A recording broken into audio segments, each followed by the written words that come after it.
Back to my channel Mr and Mrs Nihal Upadhyay. तो मेरे blog में आज आपका स्वागत है। तो आज सुबह मैं पूजा करके रेडी हो गई थी। तो बस ये मेरे कान्हा जी के आप दर्शन कर सकते हैं। बोलिए हरि बोल श्री राधे। आज उन्होंने ऑरेंज रंग की पोशाक पहनी है। वैसे आज मैं उन्हें ग्रीन पहनाने वाली थी, लेकिन अब हरियाली अमावस्या पे मैं उनको ग्रीन पोशाक पहनाऊंगी।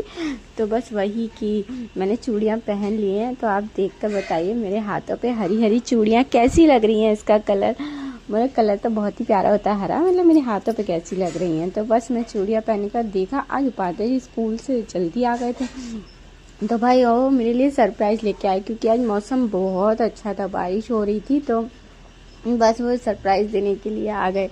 मैं बैठ के वीडियो ही बना रही थी, इतने में बोले अरे वास्ते तुम तैयार होकर बैठी थी। मैंने कहा नहीं, आज चूड़ियाँ पहनी थी ना, तो ऐसे ही मन कर रहा था तैयार होने का। तो देखिए आज उपाध्याय जी क्या क्या लेकर आए हैं मेरे लिए।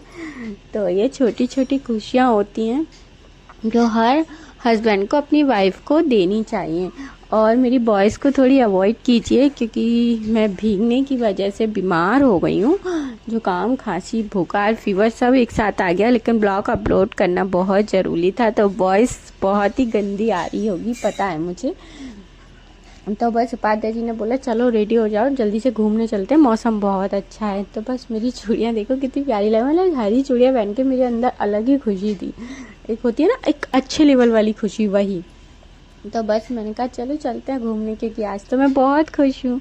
मेरे पादा जी ने मुझे बहुत सारे सरप्राइज़ दिए हैं। तो बस आप देख सकते हैं कि मेरी खुशी मेरे फेस से दिख रही है कि मैं कितनी ज़्यादा खुश हूँ।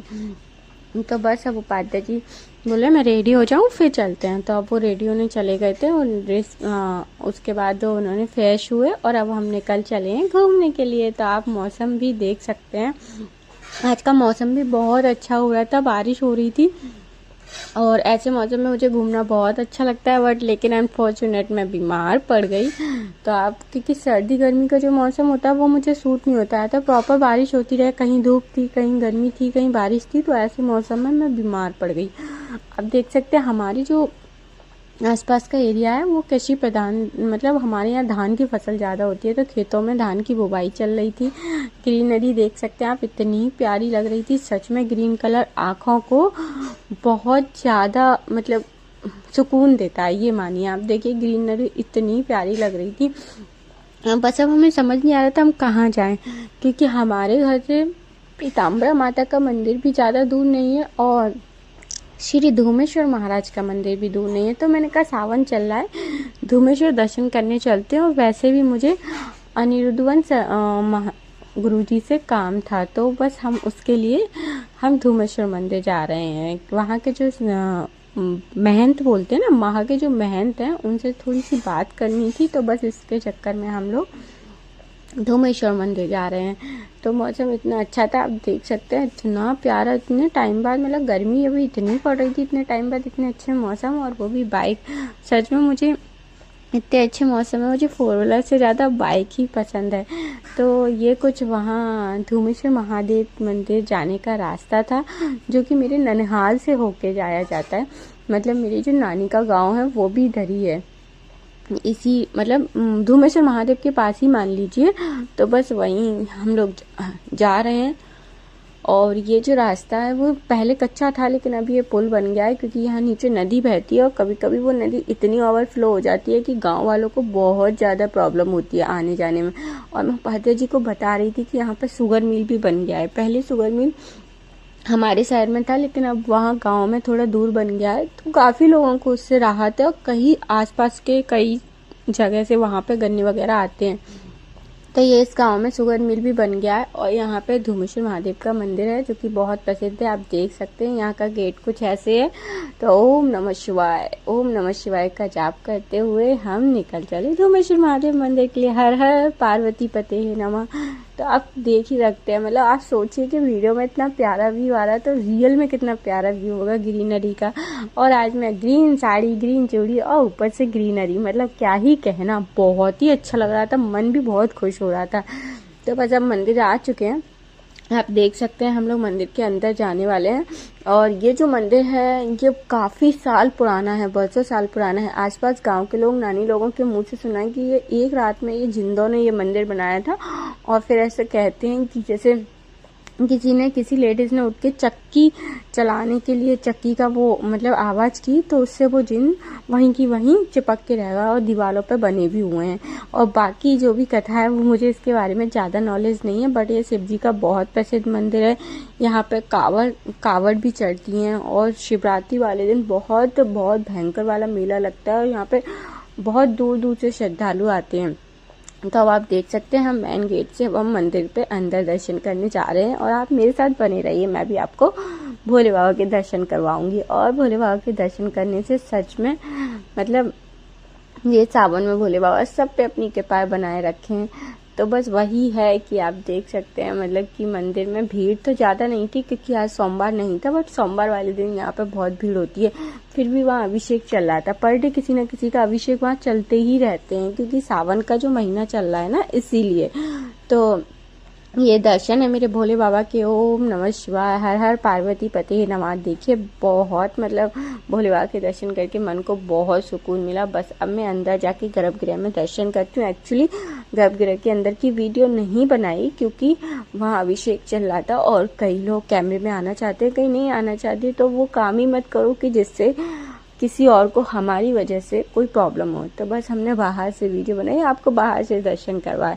तो बस अब दर्शन वर्शन करके हम दोनों ने बाबा भोलेनाथ का आशीर्वाद लिया और बहुत सारी विशेष मांगी जो कि बाबा जरूर पूरी करेंगे, मुझे पूरा विश्वास है उन पे।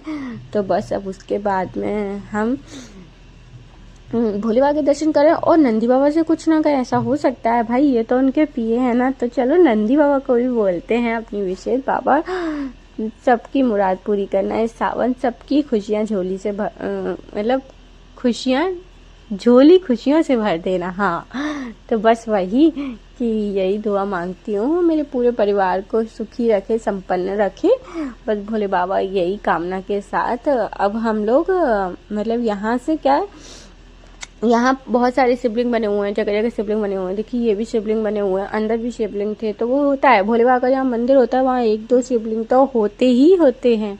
तो बस भोले बाबा। और आजकल प्रदीप मिश्रा जी बता रहे हैं कनेर के पुष्प का बहुत ज़्यादा महत्व है भाई। कनेर का फूल भोले बाबा पे चढ़ाने से बहुत सी मनोकामनाएं पूर्ण होती हैं। तो बस भोले बाबा पे हमने भी वहाँ से कनेर का फूल लेकर चढ़ा दिया भोले बाबा पे अपनी विश मांगते हुए। तो बस आप देख सकते हैं ये भोले बाबा सच में बहुत भोले होते हैं और सावन में जो भी सच्चे मन से, सच्चे हृदय से इनकी पूजा करता है उसकी मुराद जरूर पूरी होती है। बस हमें हमेशा अपने भगवान पे और अपने आप पे विश्वास रखना चाहिए। भगवान जरूर वो चीज़ देते हैं जो मतलब होता है। मेरा पर्सनल एक्सपीरियंस है कि सच में मैंने सावन में भोले बाबा से मैंने सच में जो भी मांगा मुझे मिला और इस सावन भी बाबा जरूर मेरी मुराद पूरी करेंगे। तो बस वही आप देख सकते हैं कि यहाँ पे बाहर निकलते ही यहाँ नदी पार्वती और शायद कालीसिंध करके दो नदियों का संगम है। यहाँ मुझे ज़्यादा अच्छे से तो नहीं पता, बट आप लोग मुझे कमेंट में बताना, मुझे जितना पता है मैं उतना आपको जानकारी दे रही हूँ। तो दो नदियों का संगम है। यहाँ पे जब बारिश ज़्यादा हो जाती है तो मंदिर तक पानी आ जाता है और काफ़ी खतरा भी रहता है। लोग नदियों पे नहाने जाते हैं, कई लोगों की यहाँ पे डेथ भी हो चुकी है पानी की वजह से। तो अभी पानी का स्तर बहुत कम था तो हम नदी पे आए, हमने यहाँ पे थोड़ी सी रील्स वगैरह शूट की, आप देख सकते हैं। और पानी का फ्लो बहुत ही कम था, मतलब हालांकि तेज़ रहता है, थोड़ा नीचे से जाके रहता है। आप देख सकते हैं मेरे पैरों पे भी अच्छे से पानी नहीं था बस, लेकिन बैठ के नदी के किनारे बहुत अच्छा लग रहा था। तो बस वही कि मैंने इनसे बोला इस तरह बैठती हूँ, इस तरह पानी नहीं है। तो बस मैं पानी में छप्पा और मुझे बचपन से ही पानी के अंदर खेलने का बहुत शौक़ है। मतलब मैं पानी से मुझे बहुत ही प्यार मान लीजिए। मम्मी बहुत परेशान रहती थी, जहाँ भी पानी देखती थी वहाँ पहुँच ही जाती थी छप्पर करने के लिए। तो ये बारिश का मौसम ही मेरे सबसे फेवरेट सीज़नों में से एक है। लेकिन बारिश के जो तुरंत बाद जो धूप निकलती है, जो उमस होती है, वो बिल्कुल भी कतई पसंद नहीं है। लेकिन हाँ ये है कि बारिश प्रॉपर जो हो रही है ना, रिमझिम वाली, वो बहुत पसंद है। तो बस आप चलो थोड़ी मस्ती कर लेते हो उपाध्याय जी के साथ, उन्हें भिंगा लेते। बोले कैमरे पे पानी आ जाएगा, मैंने कहा आने दो, पर मैं तो आपको भिंगाऊंगी। तो बस आप देख सकते हैं हम थोड़ी सी बैठ के मस्ती की भोले बाबा के दर्शन करने के बाद में। अब हमने इस नदी के किनारे बैठ के बहुत सारी बातें की, क्योंकि यही क्वालिटी टाइम होता है जो बहुत कम मिल पाता है हम लोगों को। सच में काम ज़्यादा हो गए हैं और हस्बैंड वाइफ को थोड़ा सा समय अपने लिए सच में निकालना चाहिए। इससे रिलेशन की बॉन्ड अच्छा होता है। और हमारे साथ तो आजकल यही चल रहा है कि सच में टाइम नहीं मिल पाता। लेकिन आज मौसम अच्छा था, पता नहीं उपाध्याय जी ने कहाँ से टाइम निकाल लिया। तो सबसे पहले उनको थैंक यू। हालांकि नहीं बोलना चाहिए, पर ये है कि सच में मतलब उन्हें भी पता था काफ़ी दिन से हमें टाइम नहीं मिल पा रहा था। तो बस हम लोग आए भोले बाबा के दर्शन करने। वो सच में कहीं नहीं ले जाते हैं, बस डबरा में ही थोड़ा बहुत घुमाते हैं, वरना कहीं नहीं ले जाते। तो उनके पास भी रिस्पॉन्सिबिलिटी बहुत ज़्यादा है। मेरी सासू माँ को छोड़ के सच में हम कहीं नहीं जा पाते।